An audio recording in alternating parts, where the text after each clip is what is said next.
फाल्गुन कृष्ण चतुर्दशी को हर साल महाशिवरात्रि का त्योहार मनाया जाता है। शिवरात्रि दिव्य और चमत्कारी शिव कृपा का महापर्व है।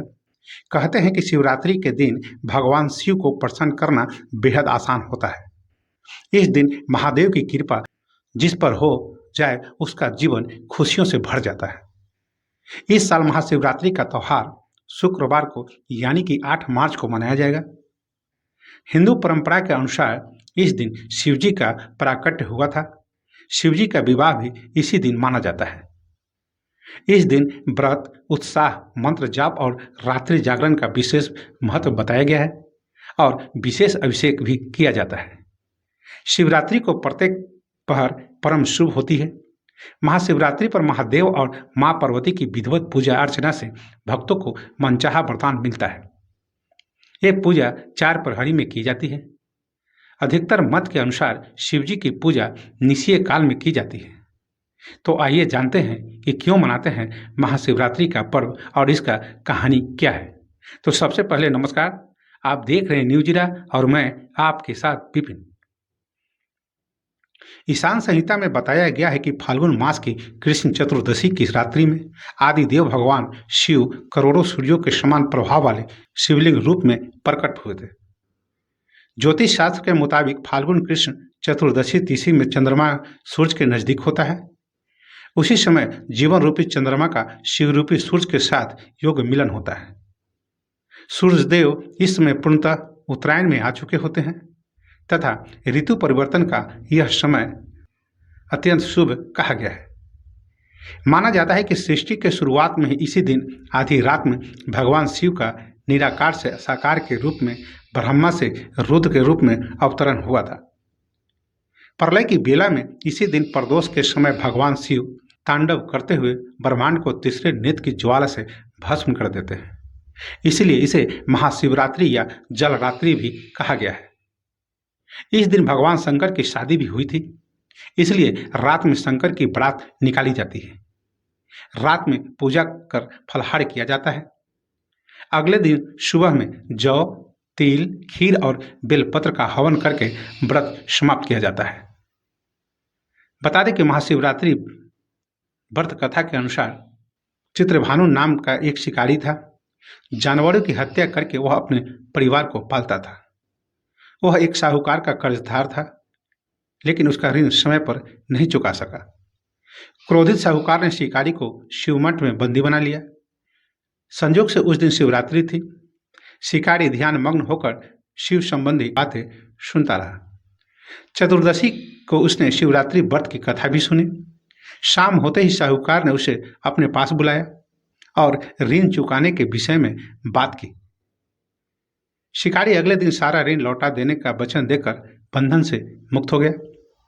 अपने दिनचर्या की भांति वह जंगल में शिकार के लिए निकल पड़ता है, लेकिन दिन भर बंद गिरी में रहने के कारण भूख प्यास से व्याकुल हो जाता है।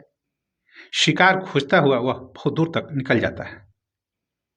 जब अंधकार हो जाता है तो उसने विचार किया कि रात जंगल में ही बितानी पड़ेगी। वह वन पर एक तालाब के किनारे एक बेल के पेड़ पर चढ़कर रात बीतने का इंतजार करने लगता है। बेल के वृक्ष के नीचे शिवलिंग था जो बेल पत्रों से ढका हुआ था। शिकारी को उसका पता नहीं चलता है। पड़ाव बनाते समय उसने जो टहनियाँ तोड़ी उस संयोग से भगवान शंकर पर गिरती चली जाती है। इस प्रकार दिन भर भूखे प्यासे शिकारी का व्रत भी हो जाता है और शिवलिंग पर बिलपत्र भी चढ़ जाते हैं। एक पहर रात्रि बीत जाने पर एक गर्भिणी गिरही तालाब पर पानी पीने के लिए पहुंचती है। शिकारी ने धनुष पर तीर चढ़ाकर जो ही प्रचंडा खींचती है। हिरन बोलती है, मैं गर्भवती हूं, शीघ्र ही प्रसव करूंगी। तुम एक साथ 2 जीवों की हत्या करोगे जो ठीक नहीं है। मैं बच्चों को जन्म देकर शीघ्र ही तुम्हारे समक्ष प्रस्तुत हो जाऊंगी, तब मार देना। प्रत्यंचा चढ़ाने तथा ढीली करने के वक्त कुछ बेलपत्र अनायास ही टूटकर शिवलिंग पर गिर जाता है। इस प्रकार उसने अनजाने में ही प्रथम पहर का पूजा भी संपन्न हो जाता है। कुछ ही देर बाद एक और हिरनी उधर से निकलती है। शिकारी की खुशी का ठिकाना नहीं रहता है। समीप आने पर उसने धनुष का बाण चढ़ाता है। तब उसने देख हिरनी विनम्रतापूर्वक निवेदन करता है, हे शिकारी, मैं थोड़ी देर पहले ऋतु से निर्मित हुई हूँ, कामातुर विरहिणी हूँ, अपने प्रिय की खोज में भटक रही हूँ। मैं अपने पति से मिलकर शीघ्र ही तुम्हारे पास आ जाऊंगी। शिकारी ने उसे भी जाने दिया। 2 बार शिकार खोकर उसका माथा ठनका और वह चिंता में पड़ गया। रात्रि का आखिरी पहर बीत रहा था। इस बार भी धनुष से लगकर कुछ बेलपत्र शिवलिंग पर जा गिरे तथा दूसरे पहर की पूजा भी संपन्न हो गई। तभी एक अन्य हिरनी अपने बच्चों के उधर से निकली। शिकारी के लिए यह स्वर्णिक अवसर था, सुनहरा अवसर था। उसने धनुष पर तीर चढ़ाने में देरी नहीं लगाई। वह तीर छोड़ने ही वाला था कि हिरनी बोली, हे शिकारी, मैं इन बच्चों को इनके पिता के हवाले करके लौट आऊंगी।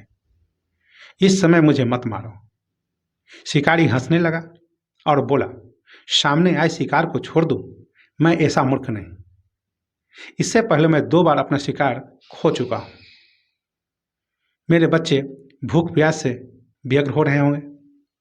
उत्तर में हिरनी ने फिर कहा, जैसे तुम्हें अपने बच्चों की ममता सता रही है, ठीक वैसे ही मुझे भी। हे शिकारी, मेरा विश्वास करो, मैं इन्हें इनके पिता के पास छोड़कर तुरंत लौटने की प्रतिज्ञा करती हूँ। हिरनी की दुख भरी कहानी सुनकर शिकारी को उस समय दया आ गई। उसने उस मृगी को भी जाने देते। शिकार के अभाव में तथा भूख प्यास से व्याकुल शिकारी अनजाने में ही बेल वृक्ष पर बैठकर बेलपत्र तोड़ तोड़ कर नीचे फेंकता जा रहा था। पांव फटने को हुई। एक हष्टपुष्ट मृग उसी रास्ते से गुजर रहा था। शिकारी ने सोच लिया कि इसका शिकार तो वह कर कर ही रहेगा। शिकारी की तनी धनुष बाण देखकर मृग विनीत स्वर से बोला, हे शिकारी, यदि तुमने मुझसे पूर्व आने वाली 3 मृगियों तथा छोटे छोटे बच्चों को अगर मार डाला है तो मुझे भी मारने में विलंब न करो, ताकि मुझे उसके वियोग में एक क्षण भी दुख न सहना पड़े।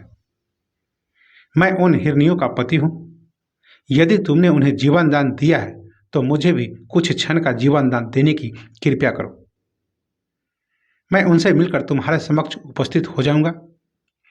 मृग की बात सुनते ही शिकारी के सामने पूरी रात का घटनाक्रम घूमकर आ जाता है। उसने सारी कथा मृग को सुना दी। तब मृग ने कहा, मेरी 3 पत्नियां जिस प्रकार प्रतिज्ञाबद्ध होकर गई है, मेरी मृत्यु से अपने धर्म का पालन नहीं कर पाएगी। अतः जैसे तुमने उन्हें विश्वास पात्र मानकर छोड़ा है, वैसे ही मुझे भी जाने दो। मैं उन सब के साथ तुम्हारे सामने तुरंत उपस्थित होता हूँ। शिकारी ने उसे जाने देता है। इस प्रकार सुबह हो जाती है। उपवास, रात्रि जागरण तथा शिवलिंग पर बेलपत्र चढ़ने से अनजाने में ही शिवरात्रि की पूजा पूर्ण हो जाती है। पर अनजाने में ही पूजन का परिणाम उसे तत्काल मिला। शिकारी का हिंसक हृदय निर्मल हो जाता है। उसने भगवत शक्ति का वास हो जाता है। थोड़ी ही देर बाद वह मृग सपरिवार सहित शिकारी के समक्ष उपस्थित हो जाता है ताकि वह उसका शिकार कर सके। किंतु जंगली पशुओं को ऐसी सत्यता, सात्विकता और सामूहिक प्रेम भावना को देखकर शिकारी को बड़ी ग्लानि होती है। उसने मृग परिवार को जीवन दान दे देता है। अनजाने में शिवरात्रि के व्रत का पालन करने पर शिकारी को मोक्ष और शिवलोक की प्राप्ति हो जाती है। तो बस अभी के लिए इतना ही। अब हमें आज्ञा दीजिए। नमस्कार।